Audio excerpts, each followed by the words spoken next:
Baik, Assalamualaikum warahmatullahi wabarakatuh. Kembali lagi dalam pertemuan etika bisnis pada mata kuliah etika bisnis. Pada kesempatan hari ini kita akan mempelajari tentang etika pemasaran. Kenapa sih pemasaran harus beretika? Kenapa pemasaran harus menjunjung tinggi moralitas dan sebagainya? Nah, sebelum kita memulai perkuliahan pada hari ini, alangkah baiknya kita mulai dengan sesuatu yang baik. Kita mulai dengan berdoa menurut kepercayaan dan agama masing-masing. Saya persilakan. Berdoa selesai.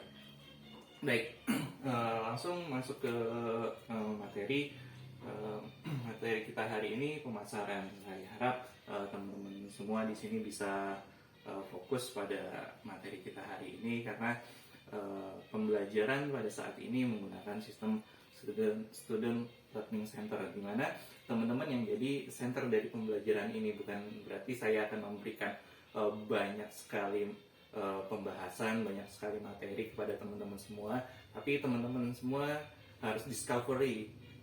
Discovery di sini yaitu menggali seberapa banyak, seberapa dalam teman-teman mau memahami tentang etika pemasaran dalam lingkup etika bisnis.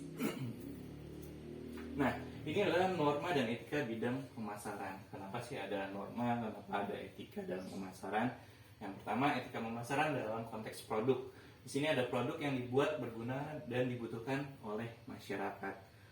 Pastinya dalam proses bisnis, kita akan menjual sebuah produk, baik itu produk barang maupun produk jasa kepada masyarakat yang tentunya bisa mengisi atau memenuhi kebutuhan dari masyarakat itu sendiri. Kemudian produk yang dibuat berpotensi ekonomi atau memiliki benefit bagi perusahaan ataupun bagi penggunanya, yaitu konsumen. Lalu yang ketiga adalah produk yang dibuat bernilai tambah tinggi, di mana pada era persaingan sekarang ini produk yang memiliki nilai tambah yang paling banyak adalah produk yang diinginkan oleh konsumen, dengan catatan produknya berkualitas dan harganya murah pasti ya teman-teman ya. Kemudian ada produk yang dapat memuaskan masyarakat. Memuaskan di sini berarti bagaimana? Kita kan ada kebutuhan sama kepuasan. Kalau kita butuh kayak sandang, pangan, papan, itu adalah kebutuhan dasar atau kebutuhan primer. Kemudian kalau untuk memuaskan biasanya itu masuk ke kebutuhan tersier kita. Teman-teman butuh nggak sih komunikasi? Butuh. Speknya seperti apa yang sederhana kan sudah memenuhi kebutuhan, tapi pada dasarnya ketika ingin memaksimalkan kebutuhan menjadi kepuasan adalah kita butuh handphone iPhone, misalkan iPhone dengan spek tertingginya untuk memuaskan hasrat kita sebagai konsumen. Padahal kita hanya membutuhkan ponsel yang sederhana saja. Itu untuk antara kebutuhan dan kepuasan. Kemudian etika pemasaran dalam konteks harga. Di sini harga diukur dengan kemampuan daya beli masyarakat itu sendiri. Berapa sih harga yang harus kita bandrol pada produk barang ataupun jasa kita kepada masyarakat? Tentunya pasar di Eropa, Amerika, dan Asia memiliki batasan harga yang beda-beda. Anggap aja kalau di Indonesia, di Jakarta, di Magelang, kemudian di Semarang, pasti harganya beda. Ini berkaitan sama distribusi barangnya itu sendiri ataupun distribusi jasanya itu sendiri. Kemudian perusahaan mencari margin laba yang layak. Kenapa harus layak? Ketika perusahaan ini adalah perusahaan yang monopoli, nah ini perusahaan bisa memainkan margin harganya seenak mereka sendiri, karena mereka adalah satu-satunya perusahaan yang bisa memenuhi kebutuhan dari konsumennya. Tidak ada kompetitornya. Namun itu adalah perilaku yang tidak etis. Nah, yang ketiga adalah harga dibebani kos produk yang layak. Berapa sih biaya produksi yang layak? Bisa nggak sih kita cari alternatif bahan baku lainnya untuk merancang ataupun membentuk produk barang ataupun jasa kita? Oke, sampai di sini teman-teman mungkin ada pertanyaan tentang etika sama etika pemasaran dan norma-norma yang ada di pemasaran. Tidak ada? Jelas semuanya? Oke, kalau gitu kita lanjut. Kita masuk etika pemasaran dalam konteks tempat atau distribusinya. Gimana sih barang dijamin keamanan dan keutuhannya. Kalau sekarang kan sistemnya COD ataupun pembelian online ya. Pembelian online, kita pesen dari suatu tempat pasti diantar ke tempat itu. Ada nggak sih kesalahan dalam pengantarnya? Kemudian kondisi barangnya gimana? Banyak sekali para pembeli online barangnya pecah dan lain sebagainya, gimana sih cara retur dan lain sebagainya. Kemudian yang kedua adalah konsumen mendapat pelayanan cepat dan tepat. Pastinya kalau teman-teman pengen beli barang, pesan hari ini, pengen secepatnya datang. Kalau bisa hari ini juga kan ya teman-teman. Nah itu adalah etika pemasaran dalam konteks tempat. Jadi distribusinya gimana mempercepat proses penyampaian dari produk yang dipesan oleh teman-teman sampai ke tangan teman-teman semua. Kemudian etika pemasaran dalam konteks promosi. Gimana sih sebagai sarana menyampaikan informasi yang benar dan objektif. Jadi iklan nggak boleh semata-mata hiperbola. Wah produk ini paling bagus. Wah produk ini yang terbaik. Kan kita nggak bisa menjudge produk kita paling baik. Padahal kompetitor kita mungkin punya kelebihannya sendiri, kemudian punya keunggulannya sendiri. Lalu sebagai sarana untuk membangun image positif bagi perusahaan kita. Lalu tidak ada unsur manipulasi atau memberdaya konsumen. Nah, jangan sampai kita melalui iklan ini bohongin konsumen, kayak menghapus kerak dengan mudah. Biasanya kan ada beberapa iklan yang seperti itu ya teman-teman. Menghapus kerak dengan mudah, kemudian membersihkan ataupun menghilangkan ketombe dalam sekali keramas. Nah, itu iklan-iklan kayak gitu termasuk iklan-iklan yang menurut saya melanggar etika dalam iklan. Apa iya sekali keramas langsung ketombenya hilang? Pasti masih ada randoman 1, 2, 3 ketombe yang masih tersisa kan ya. Kemudian tidak ada unsur ini sudah, kemudian selalu berpedoman pada prinsip-prinsip kejujuran. Kita harus menyampaikan kejujuran. Dimana kalau komposisinya ABCDE, kita sampaikan ABCDE, jangan sampai kita tambah F atau G atau kita kurangin sampai C doang. Nah itu nggak boleh. Lalu tidak mengecewakan konsumen, jangan sampai produk yang kita buat cacat ataupun tidak berfungsi. Nah itu fungsinya dari QC ya, quality control dari perusahaan. Nah iklan dalam dimensi etis. Iklan adalah bentuk komunikasi tidak langsung yang didasari pada informasi tentang keunggulan suatu produk sehingga mengubah pikiran konsumen untuk melakukan pembelian. Yang tadinya nggak butuh melihat iklan, wah kayaknya saya butuh nih sama produk yang ini, wah saya butuh nih sama spidol yang ini, biar performa saya dalam belajar mengajar bisa lebih optimal. Kemudian fungsi iklannya sendiri adalah sebagai pemberi informasi tentang produk yang ditawarkan. Kemudian ada iklan sebagai pembentuk pendapat umum tentang sebuah produk. Ini adalah iklan dan fungsi iklan ya teman-teman. Sampai sini mungkin ada yang mau ditanyakan? Sudah cukup jelas ya? Oke, baik. Kalau sudah cukup jelas, kita lanjut lagi ke persoalan etis dalam iklan. Apa aja sih persoalan etis dalam iklan ini? Mungkin ada 1 atau 2 mahasiswa yang mau berpendapat. Oke, baik. Persoalan etis dalam iklan, ya iklan ini biasanya merongrong otonomi dan kebebasan manusia. Biasanya kalau teman-teman jalan di jalan-jalan protokol ada baliho, ada papan iklan, ada reklame, itu kan merusak pemandangan kita kan ya. Itu merongrong kenikmatan kita memandang pemandangan di jalan yang tadinya ada hamparan sawah luas yang bagus, yang enak dipandang mata, harus ada baliho, ada papan reklame, yaitu kurang etis juga. Kemudian iklan yang memanipulatif dan persuasif, non rasional, menjadikan manusia yang konstruktif. Pastinya iklan bikin mendorong kita untuk beli barangnya, beli produknya. Yuk kita beli ini nih, padahal kita pada dasarnya kurang butuh atau tidak butuh sama sekali. Kemudian yang ketiga adalah iklan merongrong rasa keadilan sosial dan memicu kesenjangan sosial. Kok bisa Pak iklan memicu kesenjangan sosial? Ya, misalnya gini, kalau ada beberapa merek tas ternama yang branded sama yang biasa aja, terus diiklanin, semua orang tahu, semua orang paham itu tas mahal. Ketika ada orang yang pakai tas itu dalam satu kelas ini misalkan, kira-kira wah ini orang kaya nih, jangan jangan deket-deket deh, soalnya kalau rusak tasnya gantinya mahal. Nah itu kan jadi sebuah kesenjangan sosial ya. Kemudian kita lanjut ke prinsip-prinsip etis dalam iklan. Ini iklan tidak boleh menyampaikan informasi yang palsu dengan maksud memperdaya konsumen, seperti tadi yang saya contohkan. Informasinya kalau komposisi A sampai E, kita sampaikan A sampai E, jangan ditambah ataupun dikurang. Kemudian iklan wajib menyampaikan semua informasi tentang produk yang diiklankan. Informasi produknya apa sih, kapan dibuatnya, kemudian komposisinya apa, kapan expired date-nya, mungkin kalau produk makanan ya.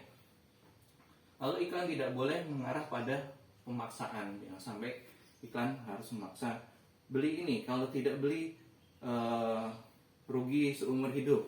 Nah itu kan juga nggak etis ya. Kemudian iklan tidak boleh mengarah pada tindakan yang bertentangan dengan moralitas.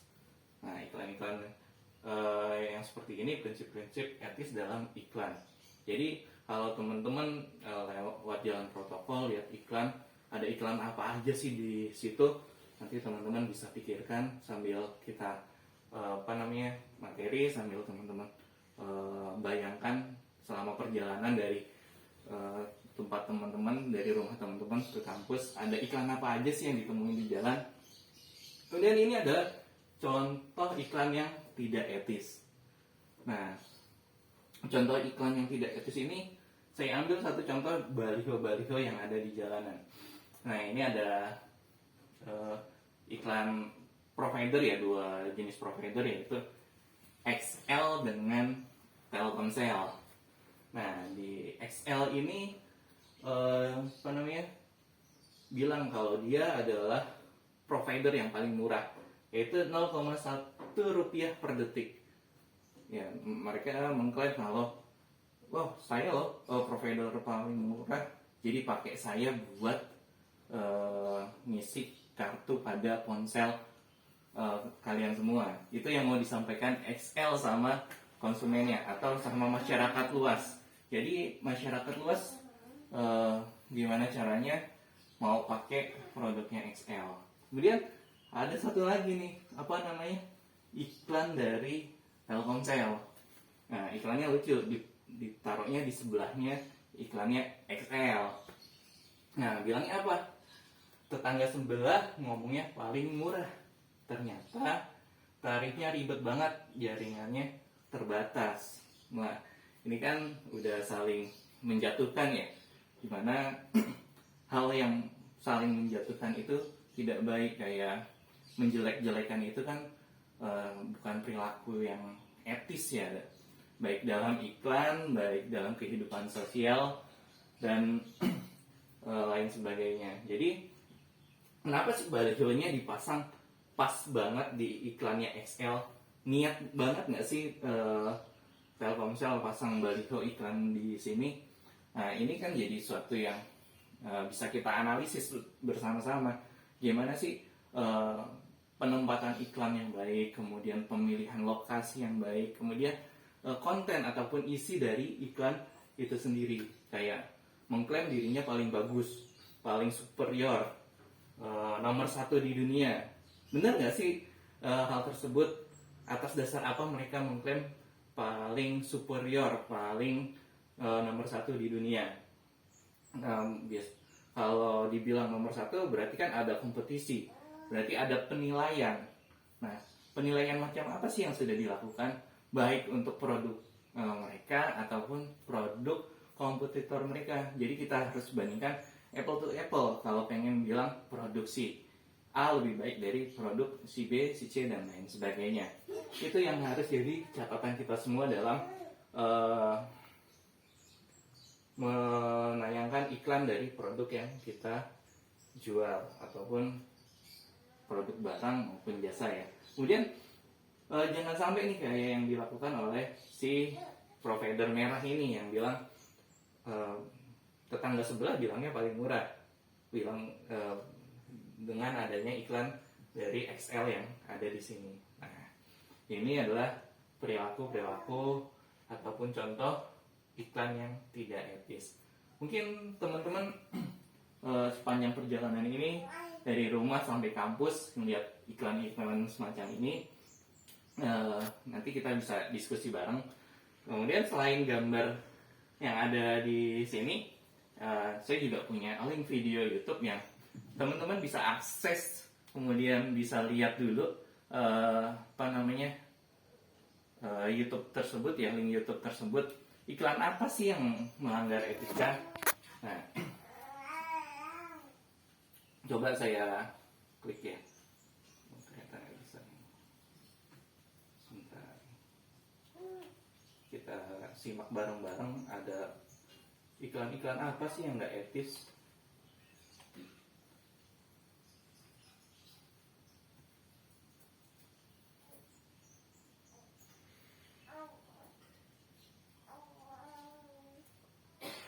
Oke, mungkin teman-teman bisa saksikan ya bareng-bareng, kita cermati sama-sama contoh-contoh iklan yang tidak etis.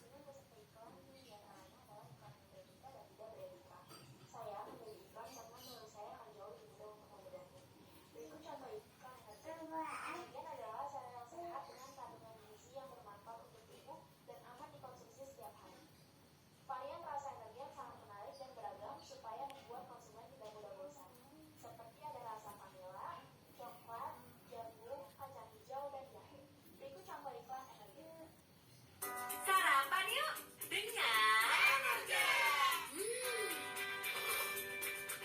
Kenapa perlu Energen tiap hari, Bu? Karena Energen lebih dari susu. Energen sarapan super. Semua kebaikan susu plus sereal plus telur plus Sigmafit. Jadikan Energen padat bernutrisi, mengenyangkan dan bertenaga. Sarapan super Energen.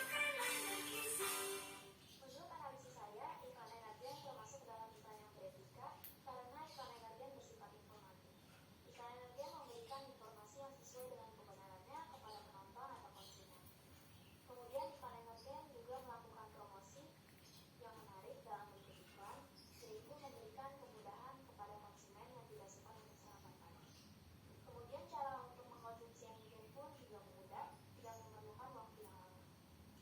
Kemudian di iklan Energen juga terdapat ilustrasi keluarga di mana dapat diartikan bahwa Energen dapat dikonsumsi oleh semua kalangan manusia. Sekian penjelasan saya mengenai iklan beretika iklan Energen. Untuk iklan yang tidak beretika, saya akan mengambil contoh dari iklan Lifebuoy. Lifebuoy merupakan salah satu merek sabun yang terkenal di Indonesia. Sabun Lifebuoy dapat ditemukan di mana saja seperti di warung, minimarket maupun supermarket. Iklan sabun mandi Lifebuoy juga seringkali bermunculan di TV, salah satunya iklan tersebut. Yuk, mandi pakai Lifebuoy. Ayo, mandi pakai si Silver aja. Mandi? Si Silver, apa hubungannya? Dengerin dari ahlinya nih. Kenapa beberapa peralatan yang dipakai di dunia kesehatan mengandung silver? Kenapa ya? Karena silver formula bantu melawan kuman yang lebih kuat. Wow. Baru, Lifebuoy Active Silver Formula, sabun hebat untuk melindungi dari kuman yang kuat. Baru, Lifebuoy Active Silver Formula. Menurut analisis saya, iklan tersebut dapat dikatakan tidak beretika karena satu, memberikan informasi yang melenceng sehingga dapat mengirim opini salah kepada penonton. Kata-kata peralatan di dunia kesehatan mengandung silver, namun kenyataannya peralatan di dunia kesehatan terbuat dari stainless steel atau bahan anti karat. Dua, menurut tata krama dan tata cara periklanan Indonesia bab 20 nomor 2 yang berbunyi, dokter, ahli farmasi, tenaga medis, dan para medis lain atau atribut-atribut profesinya tidak boleh digunakan untuk meningkatkan produk obat-obatan, alat kesehatan maupun kosmetika. Di iklan tersebut ada seorang ahli Siti Kamal yang menggunakan jas dan berperan sebagai ahli. Sekian analisis saya mengenai iklan Lifebuoy. Menurut analisis saya mengenai contoh iklan yang beretika dan tidak beretika dapat ditarik kesimpulan bahwa apabila kita ingin membuat iklan, sebaiknya buatlah iklan yang bersifat informatif dengan cara memberikan informasi kepada penonton yang sebenarnya dan juga patuhi perundangan periklanan di Indonesia dan norma-norma yang berlaku. Baik, itu adalah contoh dari iklan yang etis dan yang tidak etis, dimana disampaikan bahwa iklan yang etis itu harus menyampaikan kebenaran, komposisinya apa sih, digunakannya seperti apa, peruntukannya bagaimana. Kemudian yang tidak etis yaitu yang sebaliknya, menyampaikan sesuatu yang tidak benar ataupun yang melenceng. Tadi dijelaskan jika peralatan kesehatan itu bukan pakai stand silver ya, tapi pakai stainless steel. Nah, itu yang menjadi mengapa iklan label dikatakan bahwa melanggar etika ataupun tidak etis. Nah, selanjutnya adalah tugas buat teman-teman mahasiswa semua, dimana dalam waktu 5 menit nih, coba deh tadi dari awal sampai sekarang saya ngajak teman-teman mahasiswa buat coba deh ingat-ingat dari perjalanan dari rumah sampai ke kampus, ada iklan apa aja sih yang teman-teman lihat, ataupun baik di media cetak, media tulis, ataupun media elektronik. Nah, teman-teman bisa ingat ada di YouTube kah, atau ada di televisi, atau ada di baliho, spanduk dan lain sebagainya. Teman-teman bisa ingat kembali iklan-iklan yang udah dilihat. Kemudian pelanggaran apa sih yang yang dilakukan oleh pemasang iklan dari produk tersebut. Coba dituliskan iklannya apa, kemudian lokasinya di mana. Kalau lokasinya di televisi, media elektronik ya. Kemudian pelanggaran etikanya di mana. Saya berikan waktu 5 menit. Kemudian nanti setelah itu dikumpulkan.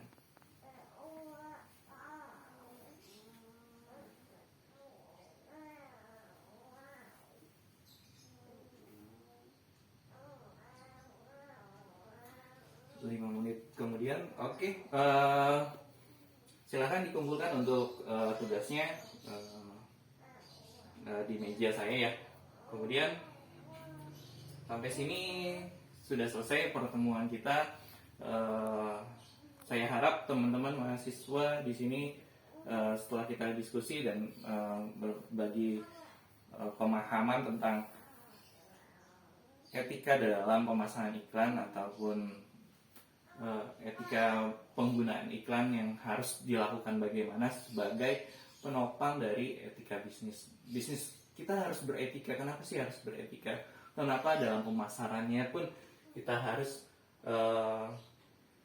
menerapkan etika, di mana kita sebagai manusia, sebagai makhluk sosial pastinya memiliki etika antara membedakan yang baik dan yang buruk. Mana sih yang baik, mana sih yang buruk. Kalau kita rasa penyampaian iklan dari produk kita sedikit mengalami pelencengan, sebaiknya kita kita perbaiki lagi. Nah, di sini saya harap teman-teman memiliki kemampuan dalam menyusun ataupun membuat iklan yang baik, membuat iklan yang tidak melanggar etika dalam berbisnis ke depannya. Mudah-mudahan ilmunya bisa bermanfaat. Akhirul kalam, saya tutup perkuliahan kita pada hari ini. Wassalamualaikum warahmatullahi wabarakatuh.